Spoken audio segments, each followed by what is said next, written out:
Welcome to the Mom's Mental Oasis, the show that explores maternal mental health, motherhood, and parenting. We are all about nurturing, supporting, and educating because we know that when we know better, we do better.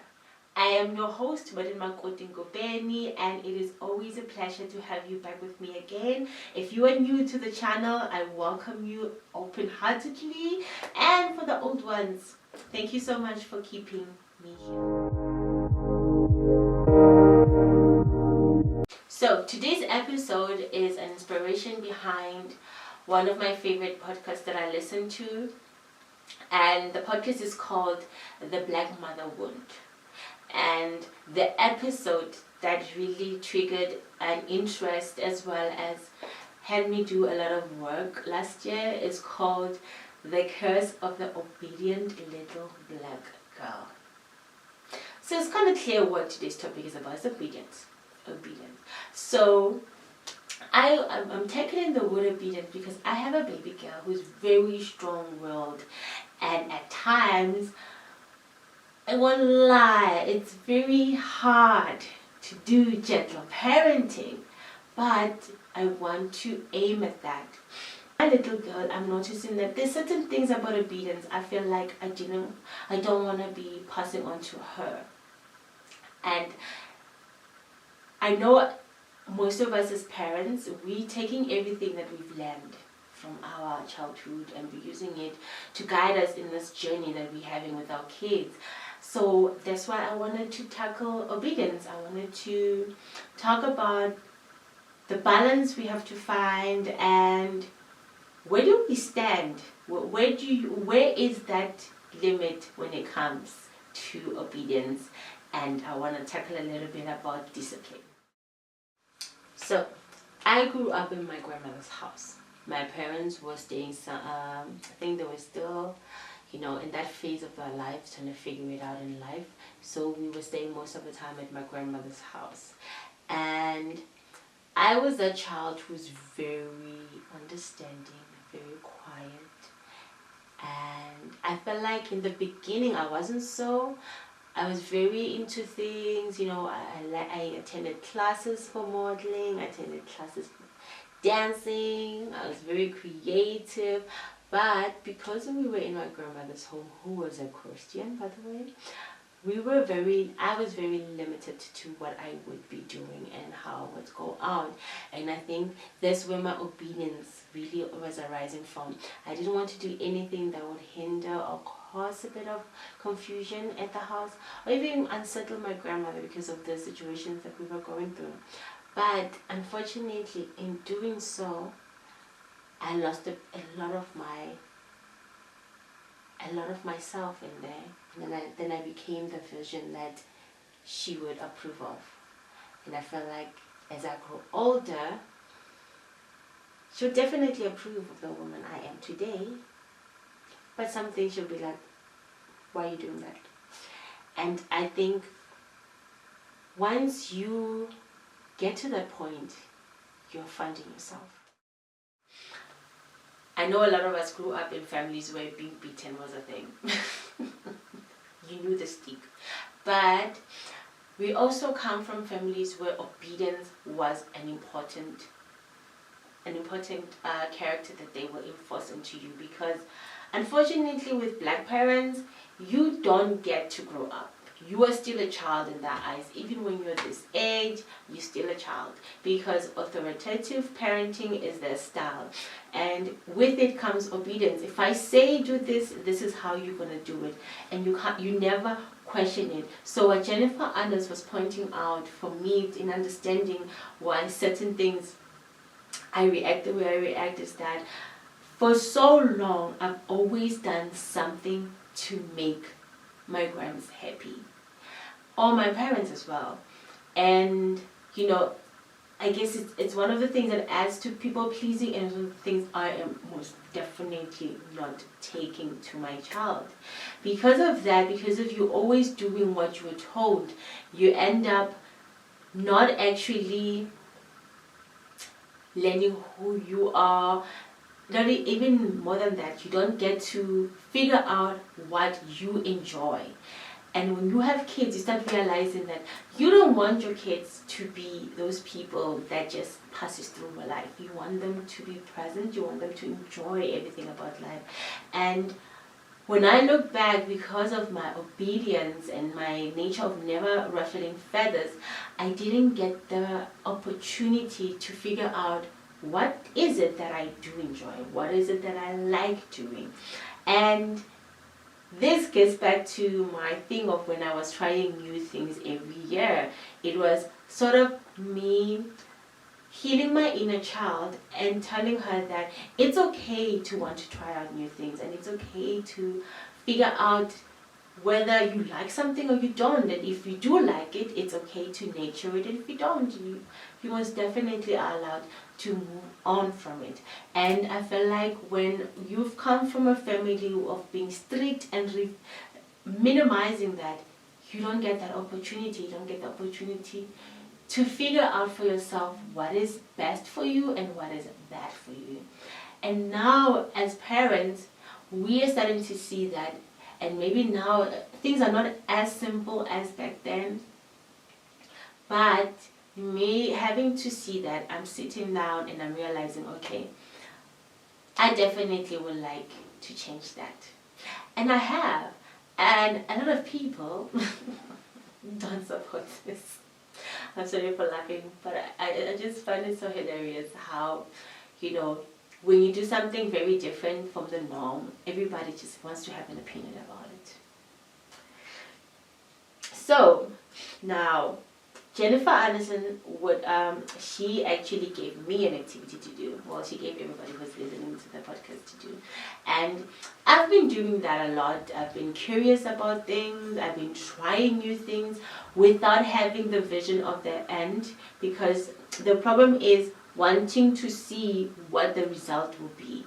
So I'm learning not to do that. I even said that I'm entering things in the most imperfect manner, and I don't push myself to be perfect. It's very hard, but I don't push myself to be perfect. Okay.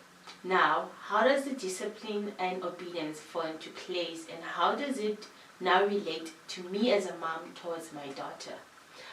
I've said this before, my aim with my daughter is to give her a voice. And for her to have a voice, I must create an environment that allows that. That is why I've always insisted on her. When she says no, I respect it. I don't do it. But not in all cases, because then there will be passive parenting. In certain, like this week, for example, she wanted to wear red. And then I changed her outfit to wear red. Then she made all of us wear red. And I encouraged my husband to do the same. And she was so happy. Because of just doing that, you are enhancing your child to know that their words get noticed. I think there's a say that a lot of the time with black kids, they are seen but never heard. That's what I'm aiming to do, and that's what I'm reprogramming my mind when it comes to obedience, and definitely towards my daughter. Now, where does this get tricky? It gets tricky when it comes to, maybe we can say, the power dynamics and where discipline falls into place. I don't believe in hitting a child. Was I really that way before? No. When I was a child, beating, it sounds so wrong saying beating, say spanking. Spanking was a way of discipline. That's the only mode of discipline I was taught. But then as I grew older and I learned a bit the psychological harms related to that, I decided to myself that I'm not doing that, not with my kids.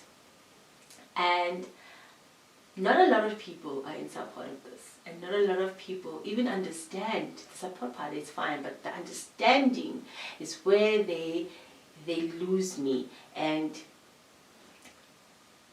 I don't think it's okay for you to hit a child because the child's not doing what you want. It's more about, okay, why are you that triggered that you need to hit the child to get them to be the way you want to be? There must be something within you that requires work. And I know a lot don't really, there's no clicking when it comes to that with the people and with people when it comes to what I'm saying, but I definitely think that that is not the way to move forward. The reason why I don't support this is because at times it creates a cycle in your child that says that violence is the way for you to solve an issue, which for me it's not. And I don't want to install fear in her. I want her to be able to open up to me and know that whatever she tells me, there is nothing that I cannot listen to or even understand, and that she will be heard. So the moment for me, it's just that I feel like when I was hit as a child, I didn't tell the truth. I always made it a mission to not tell the truth. Even something as little as breaking a glass. If they say, who broke the glass? I'd be like, it's not me. And that time it's me. And such little lies, it really teaches you to not be open to your caregiver. And I don't want that. My child, for me, I feel like should know that in my space, it's always open. In my space, there's comfort. In my space, there's safety. And that can only happen as you teach them in this younger age. And it can also lead to anxiety. You can create anxiety in your child whereby they are scared of making mistakes. And it's not right. We're not perfect. We're human. We have errors. And when we bring our kids into this world, we have to have that open mindset of knowing that there is a point where they're going to make mistakes, but I'm going to be open to them. And, I know, one thing is for sure. I used to do this as a child. And I know why I used to do it. It's because I wanted control, and it was a power thing. I wanted my sibling to understand I was the main authority in the house, and they couldn't tell me anything. And unfortunately, that's not how I want to do it now, because I know better. That's the main thing. I know better. This, though, does not mean that obedience is a bad thing, or obedience is something you should. Obedience is important. I feel like it falls very well into creating a structure for your child. What becomes an issue is when there's a little bit of trauma-relating behavior within you that somehow passes on and then uses obedience as a way of, controlling. And when you actually, the one thing I will tell you that there is no way that you can be yourself, or when you can learn about yourself, that you have to be obedient. Because you will never agree with everything everybody says or everything some people do. And then when you are not able to express yourself, or your child is not able to express themselves, that automatically can be a setback for them. It can be a setback for them in preparing for the person they want to be, because then you will be taking their authenticness and then you'll be conditionalizing it. Right, like I said, obedience is good because first of all, it does help with creating structure. As much as, I would say, oh, I wish this was different. But because of my grandmother's obedience, I had structure. One thing I will tell you with no hesitation is I don't know the word peer pressure. When I do something, I actually really do want to do it. There's no question to it. You don't even need to ask yourself, when I do something, I actually want to do it. There's no in between because of that. Because of that structure and that installment of myself that my grandmother put in there, I feel like it's one thing I'm taking with my daughter. The other thing, it encourages respect. Sometimes, if you have a toddler, you know what I mean. But it does. And if I were to use my daughter currently right now, I'll definitely say that she's definitely there. She'll say thank you when you give her something, and she'll ask. And I felt like, I did that. and then it supports a child's development. And those are the three things that I really feel like becomes positive for obedience, and I feel like I had that when I was a child. And that is something I'm also going to continue. And I feel like where it becomes a problem now, where the negativeness starts, is when we're having power struggles, which is something I feel like when I was a child, that's why I used to use discipline, because I had power struggles. I just felt like my siblings were taking my youth away from me, and I couldn't be enjoying anything, so it was my way of rebelling. You see the work I've been doing. And the other thing, which is, if I get back, I remember I said this in the previous episode, that my daughter, when she says no, the conviction in her no, it's profound. Because it comes with, I don't know if there's a word to do it, but it comes with so much confidence, and it makes me so proud. And that's, I think, is one of the reasons I don't try to break it, because I also don't want for her, as she grows up, obviously she's gonna, start thinking for herself. I don't want to kill that critical thinking. I don't want to kill that part of her where she can be like, Mommy, this is not right. And I'll be like, okay, I'll have a conversation with her. I just can't wait. But right now, the nose is all I get. But also, if you are forcing obedience too much into your child, you might actually increase the risk. You might risk them for lowering their ability to have critical thinking, and that's something you don't want to have. And I feel like with obedience, it depends on the stages you are with your child. I'm currently in my toddler stages, and the obedience is, my husband would just say that my child just plays on my head, but I know what I'm doing. Somehow in the back of my mind, like, I have a vision, I have it, so I'm working with it. And then it can also lead to parental guilt, or actually burnout. I think most of us are going through burnout as parents, because we literally the generation where we are doing the work when it comes to our kids.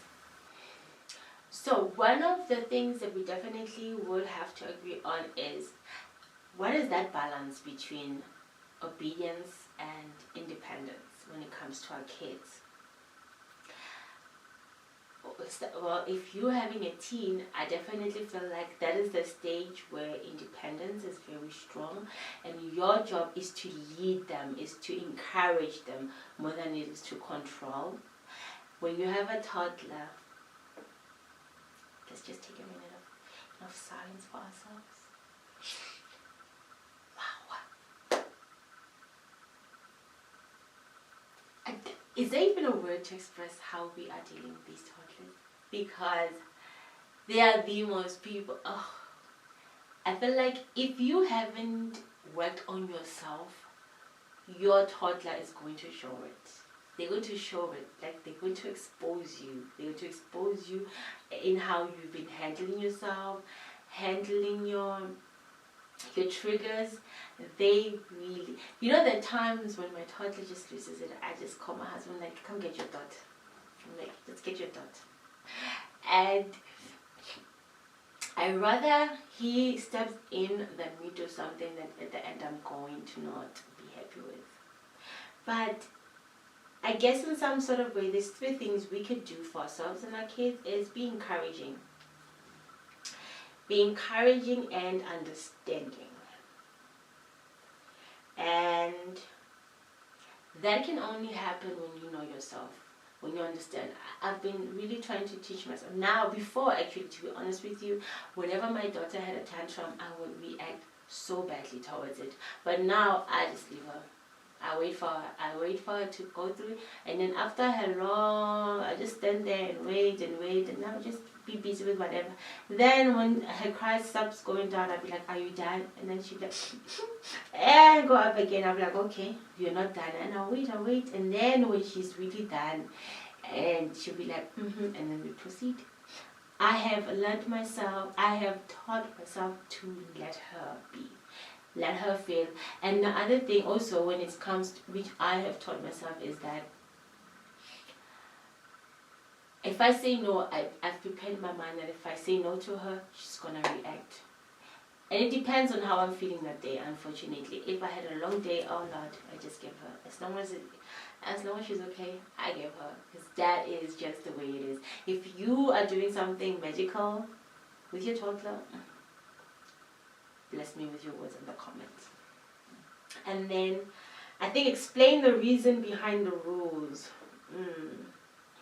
When it comes to, encouraging. There's a lady I'm following on TikTok. She talks about kids. Actually, I forgot her name. But she was saying that with a toddler, it's just corrective behavior. You do not waste your energy explaining to a toddler that is wrong. That is wrong. You're not supposed. And they're just laughing at you. They just literally, and she's true.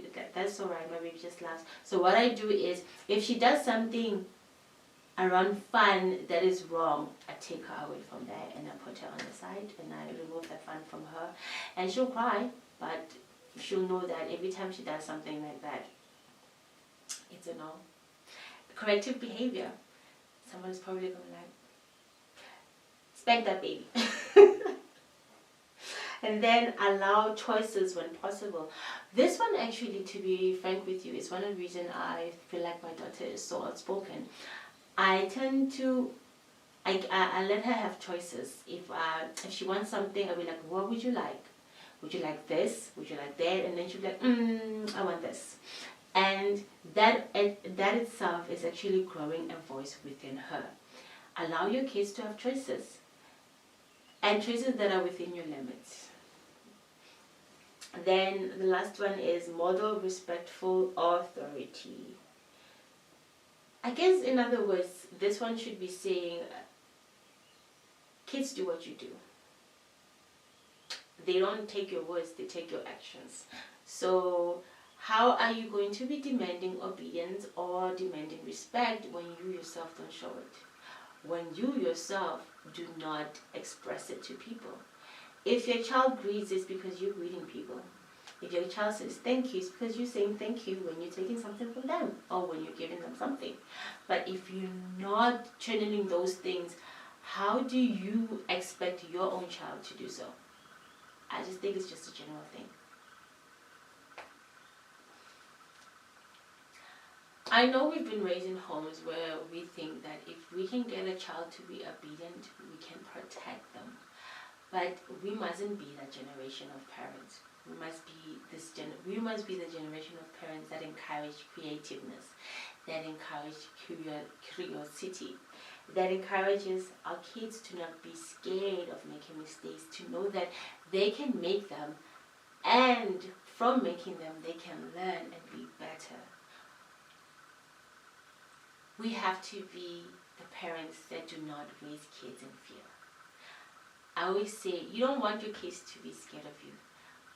When my child is in trouble, I want him to go like, I need to call my mom. They will know that I'm going to give them a speech of a lifetime. But before that happens, the protection is like, safety is my number one. So I'm going to close the episode with this statement. Obedience in raising a child should be about guidance, not control. While discipline is necessary for teaching responsibility and respect, it should be rooted in understanding rather than in fear. Relying on physical punishment may enforce short-term compliance, but it can damage trust, encourage aggression, and hinder a child's ability to think independently. Instead, fostering a balance between structure and autonomy, where children learn to respect rules while feeling safe to express themselves. Create a foundation for a lifelong emotional and social well-being. The goal isn't just obedience, but raising a child who understands right from wrong and makes good choices, even when no one is watching. Thank you so much for listening to our new episode. Please subscribe to the channel and like as well as comment. You can also go to our Instagram page called mommyspace_. There you'll find more resources and tips. Thank you so much for joining me.